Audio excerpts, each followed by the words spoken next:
The history of Catalonia is a constant struggle against an oppressing Spanish political and judiciary system, headed by tyrannical monarchies, fascist dictators, corrupted politicians and bankrupted governments.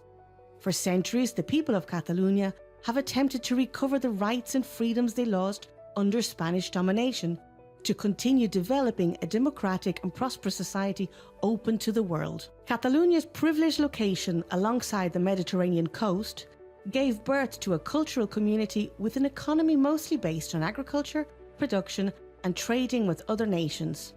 No wonder that Catalonia developed and published the first international maritime law book, which regulated sea trade for more than 700 years, becoming the basis of today's international mercantile law.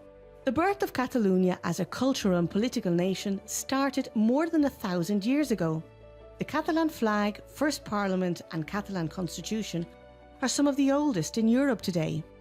In contrast, Spain's current national flag and first ever attempt of a Spanish constitution are just over 150 years old. Actually, the first time Spain began to take political shape was in the 15th century with the creation of the Hispanic monarchy. Born from the marital alliance between the two most powerful Catholic monarchies in the Iberian Peninsula, Queen Isabella of Castile, a crown of absolutistic tradition with its capital in Toledo, and the King Fernando of Aragon, a crown of parliamentarian tradition formed by a federation of kingdoms and the Principality of Catalonia, which its capital city Barcelona was also the crown's capital. Despite becoming a part of the Hispanic monarchy, the Principality of Catalonia continued enjoying its own independent parliament, laws and currency for another 250 years. Such was its political independence that Spanish monarchs were obliged to swear obedience to the Catalan constitutions and laws, something completely unusual in medieval Europe. Another example of Catalonia's uniqueness within the Hispanic monarchy was the revolt of the Catalan peasants in the 15th century. It meant the end of many nobility abuses, such as the right of the lord to be the first one to have sex with a peasant's bride on her wedding night. According to UNESCO, the Catalan peasants made the first modern social revolution in human history. In contrast, in the Crown of Castile, nobility abuses and privileges continued for another 400 years. In 1641, after decades of bad governing by abusive, corrupted and bankrupted Hispanic governments, the people of Catalonia raised arms against Hispanic authorities and, in an attempt to recover Catalonia's independence, proclaimed the Catalan Republic. It was a new peasants' revolution that became known as the Reapers' War. In 1705, the conflict would explode again in what would be known as the War of the Spanish Succession. It was an international war between two opposing social, political and economic models. One bloc was led by the crowns of Castile and France. They represented imperialism and absolutism, with a powerful noble class mostly enriched through colonial plundering and tax collection. The second bloc was led by the crowns of England, Austria, Holland and Aragon, with Catalonia as the crown's leading player. This second bloc was characterised by a rather federalist and parliamentarian tradition, with an economy strongly based on production and international trade. The people of Catalonia fought till the last moment to defend their social, political and economic model. But on the September the 11th, 1714, after a 1.5-year siege, the capital city of Barcelona was occupied by the Castilian and French troops. By the right of conquest, all Catalan institutions, rights and freedoms were abolished, and the Castilian language, authoritarian laws and a list of abusive taxes and restrictions were imposed on Catalan people. It was from that day onwards, Spain's centralisation of power in Madrid was consolidated the way we know it today. It was this imperialistic history of devastation and imposition by a Castilian oligarchy that had grown rich, abusing, plundering and heavily taxing the land and the people they had conquered. Which is why in the 17th century, the Netherlands and Portugal were the first to fight for independence from the Hispanic monarchy. Many others followed, all the way to the end of the 19th century with the independence of Cuba and the Philippines. No wonder that many independence movements, such as those of Argentina, Uruguay, Mexico and Colombia, among others, were often led by leaders of Catalan descent. By the beginnings of the 20th century, Catalonia had already experienced 3 industrial revolutions, while Castile had never experienced one. For Castile's oligarchy, the easiest way to get rich had always been conquering or getting close to the ruling power of the time. For instance, in the 19th century, to increase trade and prosperity, private Catalan citizens risked their own capital to finance the construction of a railway network to connect the industry with the harbours. In the meantime, the Spanish government in Madrid would go bankrupt constructing a railway network to connect all its royal palaces, just for the Queen and oligarchy's entertainment.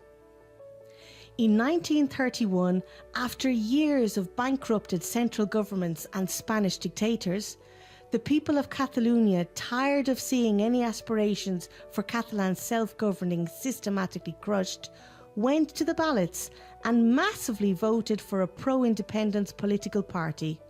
Once again, the Catalan Republic was proclaimed. Only Spanish fascism, with the help of Hitler and Mussolini, would stop democracy and the national development of Catalonia. Anyone defending Catalan culture, rights and freedoms would be persecuted, as had already happened to so many other Catalans in the past. The president of Football Club Barcelona was arrested and shot dead by Spanish fascists for no reason. Architect Antoni Gaudí, at 72 years of age, was beaten and jailed for speaking in Catalan to a Spanish policeman. Or the president of Catalonia, who became the only ever democratically elected president in Europe, sentenced to death. After 40 years of General Franco's dictatorship and 40 more of a prearranged democracy by the dictator, history is stubborn and repeats itself. Today's Spanish government and institutions are ruled by the Partido Popular, a political party founded by former members of Franco's fascist regime. Spain leads Europe in political corruption, debt, unemployment, school failure and breaches to European legislation. The Spanish government and judiciary system continues its tax plundering on the Catalan economy, on oppressing Catalan culture and persecuting its elected politicians. For almost 2 decades now, the Catalan community has been asking the Spanish government to invest in connecting our industry and harbours to Europe by train. Instead, the Spanish government has built the world's second largest high-speed passenger network after China, a train system that will never be profitable and has so far only increased Spain's national debt. So the clash between these two cultural, political and opposing economic models continues unsolved. Today, over 80% of Catalonia's citizens agree that the best way to decide on the future relationship between Catalonia and Spain is through political negotiation, followed by a referendum, like the one the UK and Scotland agreed on. Unfortunately, due to its history, Spain has never developed a true democratic political culture. For Spain's ruling power, negotiating has always been seen as a weakness. A conqueror has no need to negotiate with his adversary. A conqueror attacks his adversary till this fully surrenders.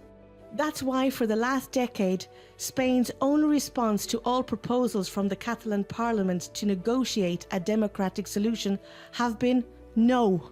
Worse still, lately the Spanish state has begun to persecute and jail elected members of Parliament and civil leaders. It has even ordered violence by police forces to stop peaceful citizens from voting.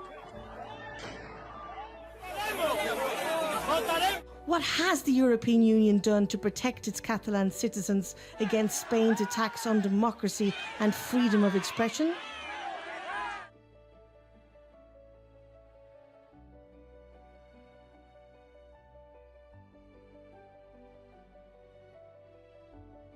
By supporting a democratic solution to this conflict, you are defending basic international human rights. You are helping to build a better Europe and world for all. Our future being Catalan.